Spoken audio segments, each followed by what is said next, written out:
Mga master, okay lang bang? Huwag niyong skip ang mga ad sa aking mga video kung okay lang mga master. Salamat sa solid na suporta po. Yon, what's up mga masters? Nandito na naman tayo sa panibagong araw, panibagong kabanata na naman ang pagsasama-samahan natin ngayon guys.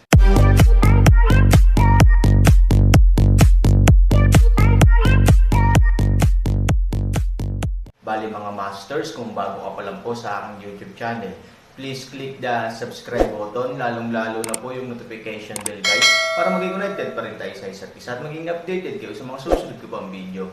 Bali mga masters, bago natin umpisahan ng kwento ay mag-shoutout po muna tayo para sa mga solid nating tagapakinig. Shoutout kay Robert Tolentino at shoutout kay Justin Villanueva. Yun na nga mga masters, no? Bali hindi na ito patagalin. In 3, 2, 1, let's go! Tama, wala ni isa sa mga tent nila ang nagyelo. Sumimangot si Ivory. Bagamat dalawa lang ang tent nila, at medyo malaki ang mga ito, halatang hindi ito bibitawan ng lamig dahil lang sa laki ng tent. Ang grupong ito ng mga tao ay talagang kawili-wili. Sabi ni Ivory, kawili-wili, sa katunayan, tingnan lamang ito. Sa pag-iisip nito, hinayla ni Han Sanchen si Ivory at mabilis na naglakad patungo sa pintuan ng tent kung saan sila patungo. May tao ba dyan? Mahinang tanong ni Han Sanchen. Tumigil ang pagkanta sa tent. Kaagad pagkatapos, binuksan ang kurtina ng tolda, at inilabas ng isang lalaki ang kanyang ulo. Nang makitang si Han Sanchen at ang kanyang asawa, hindi na siya nagtanong, ngumiti lang, binuksan ang kurtina, at sinenyasan ang dalawa na pumasok. Hinayla ni Han Sanchen si Ivory papasok ng ilang hakbang, at sabay na tinanggal ang enerhiya ng panlabas na layer ng proteksyon. Gaya ng inaasahan, nang diretsyong humarap sa tent ang dalawa, wala talagang chill. Sa halip, mayroong mga alon ng mainit na agos at mga alon ng init na nagmumula sa lahat ng direksyon. I have to say, ang init talaga dito. Sa silid, dalawang hanay ng mga tao ang magkatabi, at si Guchu ay nakaupo sa gitna. May mga masasarap na alak at pinggan sa harap ng kanilang mga mesa, at mayroong isang inihaw na buong tupa na nakasabit sa maliit na apoy sa tolda. Sa ilalim ng mainit na apoy, naglalabas ito ng kakaiba at walang katulad na halimuyak. Isang upuan. Kasunod ng utos ni Guchu, hindi nagtagal, dalawang subordinate ang naglipat ng dalawang maliit na dumi. Kuya, ngayon alam mo na ba kung bakit walang nilalang dito? Nung una, gusto kitang yayain ng diretsyo para pumasok sa account, pero akala ko ngayon lang tayo nagkakilala. Kung yayain kita ng padalos-dalos, mali ang pagkakaintindi mo sa intensyon ko.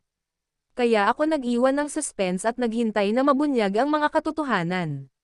Sana ay huwag kayong mag-isip.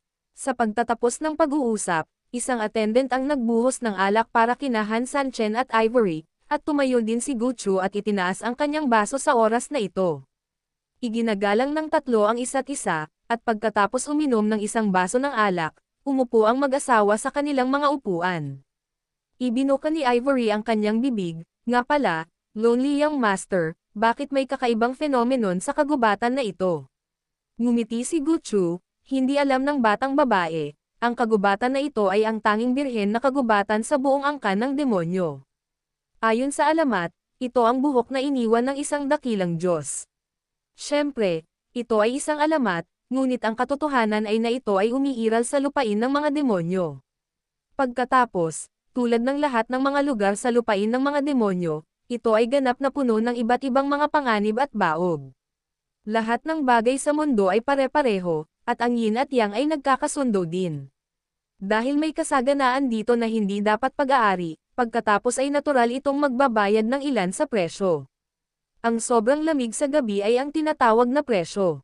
Sa ganoong kapaligiran, walang maaaring tumubo, kaya't wala kang makikitang mga bagay na may buhay.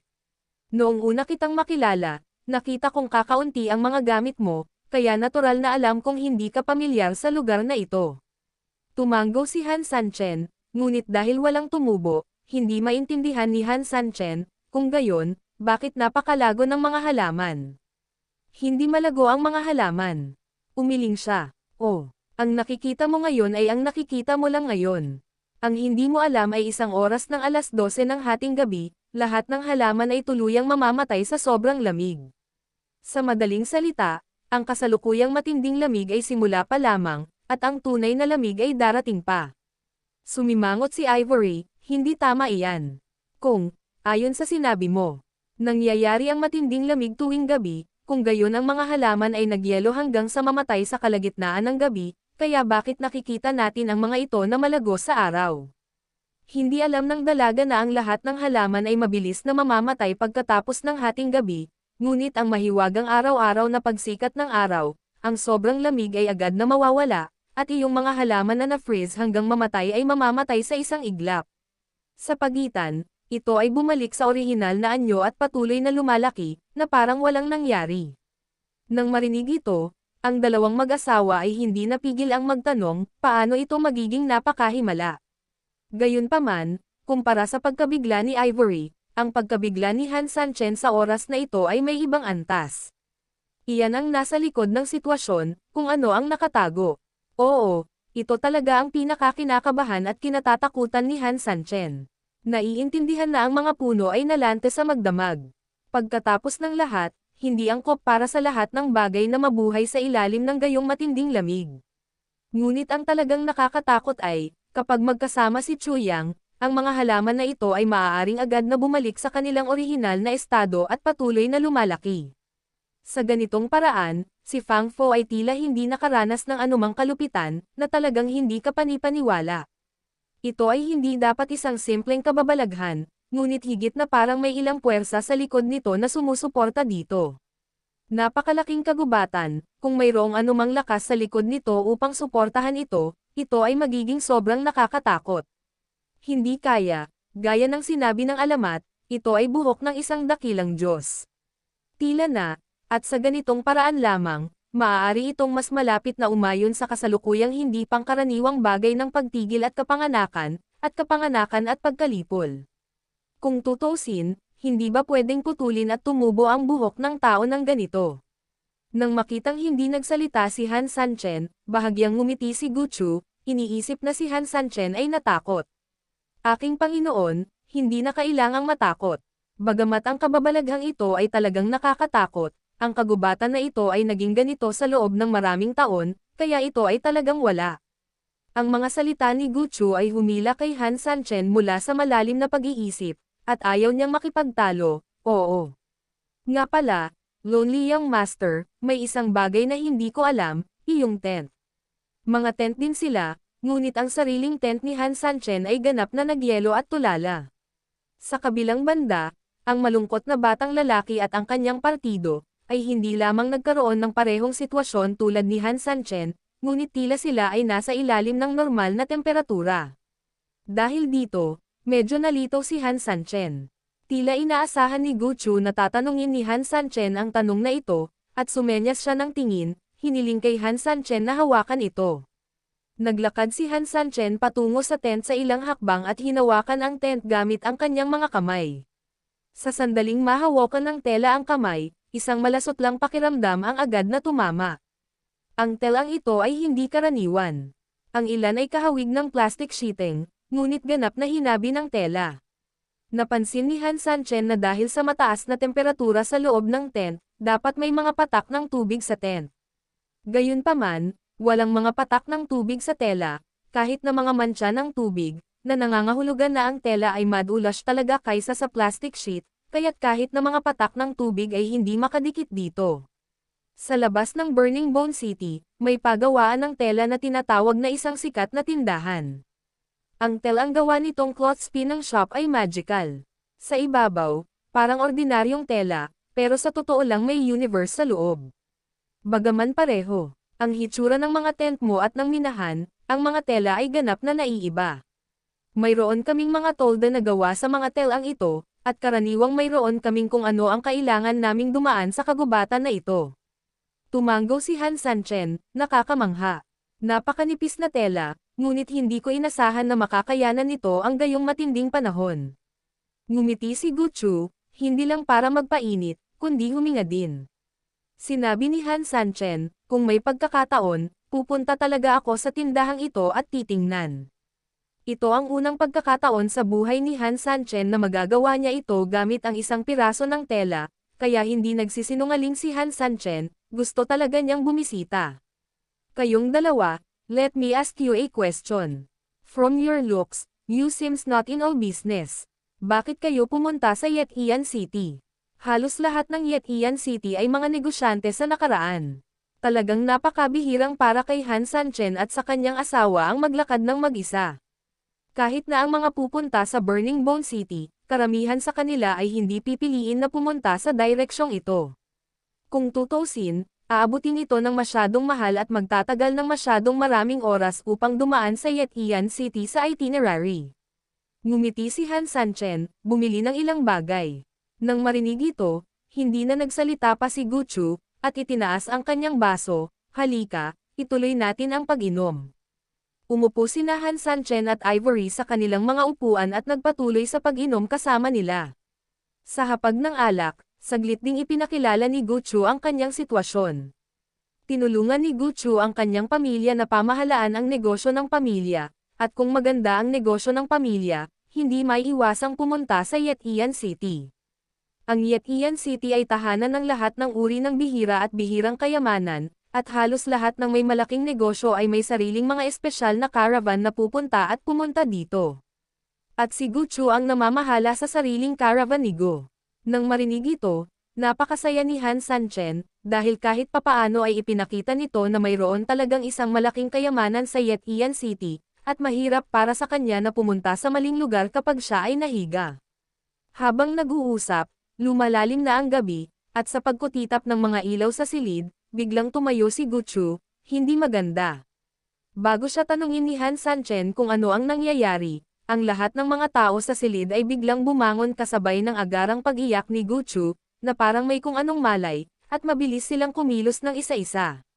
Mabilis nilang binuksan ang ilang kahon sa paligid ng tent, at pagkatapos ay naglabas sila ng mas puting tela.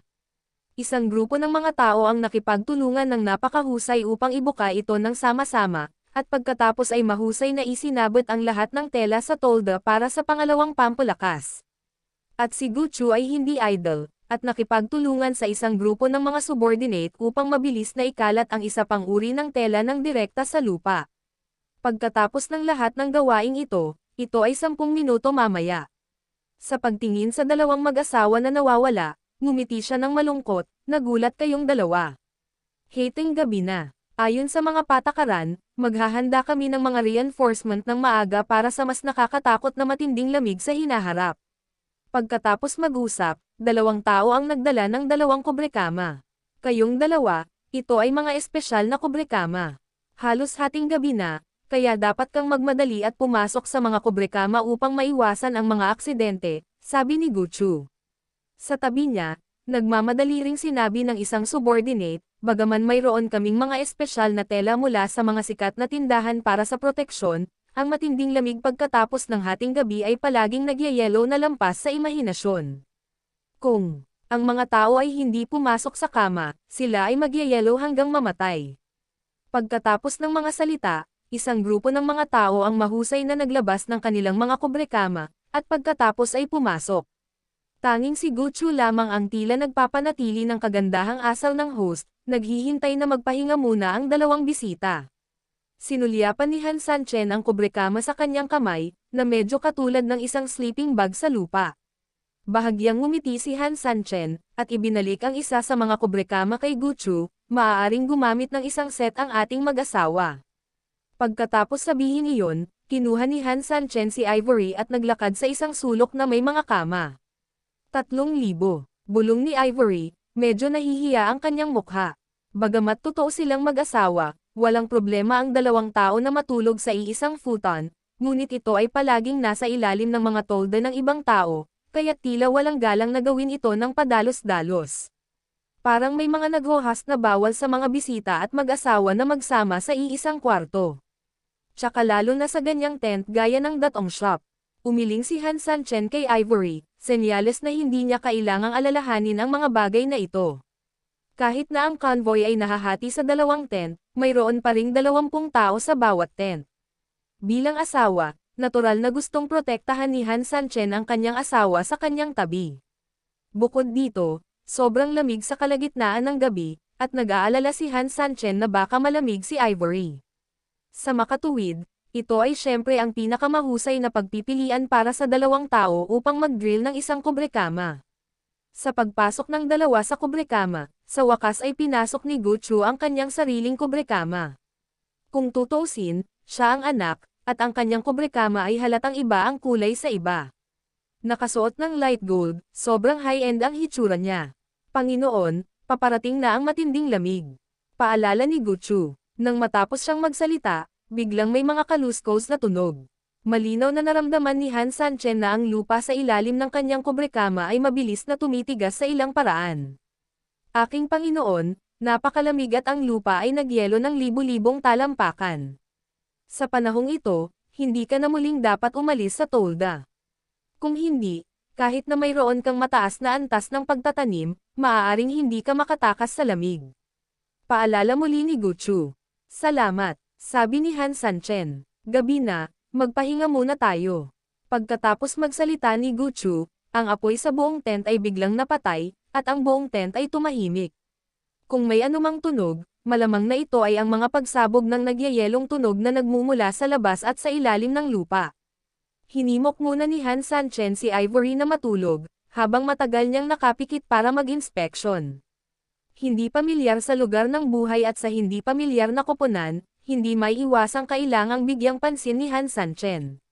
Gayunpaman, pagkaraan ng ilang oras na paghihintay, halos makasigurado si Han Sanchen na lahat ng tao sa tent ay humihilik na, kaya pumikit siya at nagpahinga. Noong gabing iyon, bagamat hindi namalayan ni Han Sanchen kung gaano ito kalamag, kahit papaano ang tunog ng pagyayelo sa gabi ay nagpapatunay na ang sinabi ni Guchu ay ganap na totoo, at ang lupa ay nagyelo kahit 1,000 talampakan ang layo. Mahirap para kay Han Sanchen na isipin, kung wala ang grupong ito ng mga tao, kung kakayanin ba niya ang nakamamatay na lamig kasama si Ivory ng mag-isa, na umaasa sa bilog ng enerhiya. Sa paglipas ng gabi at pagsikat ng araw, magkasunod na nagising sina Han Sanchen at Ivory. Gayunpaman, sa pagmulat pa lang ng dalawa, bigla nilang napagtanto na may mali. Yun na nga mga masters, no? Bali panibagong kabanata na naman yung natapos natin ngayong gabi. Muli, maraming salamat po talaga sa walang sawang suporta po sa aking YouTube channel na talagang inaabangan nyo po ang bawat upload ko po. Bali mga masters, magkita-kita ulit po tayo bukas ng gabi at ngayon po ay magpapaalam po muna tayo. Bali mga masters, bye-bye!